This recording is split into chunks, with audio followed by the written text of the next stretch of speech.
หักมายอมมาแยมรักนิดๆหน่อยๆอะไรประมาณนี้สบายดีนุ้ยสุวพร โสวิจิตรมาจากประเทศลาวรับบทเป็นนางเอกอยู่ลาวชื่อว่าแมวมีอาชีพเฮ็ดแจ่วบองขายแมวนี่ก็จะเป็นคนที่แบบขี้ดื้อแหงเลยคนทั่วไปจะเห็นนุ้ยในแบบที่ลุคแบบนางงามแต่งตัวแบบสายแฟชั่นแต่ว่าในหนังเรื่องนี้จะเด็กน้อยแล้วก็บ่ฮู้จักแต่งตัวบ่ฮู้จักแฟชั่นบ่ฮู้จักอีหยังเลย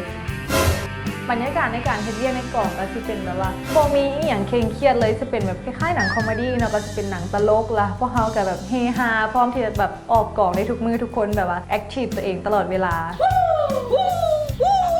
สำหรับตัวนี้เองก็อยากฝากผลงานเรื่องหนังหักมายอมมาแยมไว้ทั้งฟังลาวแล้วก็ฟังไทยอยากให้เห็นผลงานในอีกด้านหนึ่งของนุ้ยจากที่เป็นนางงามสายแฟชั่นนู่นนั่นนี่จะบอมีแล้วอยากให้ทุกคนที่ตามมานุ้ยในแบบนี้มันจะเป็นอะไรแล้วทุกคนฮาแน่นอน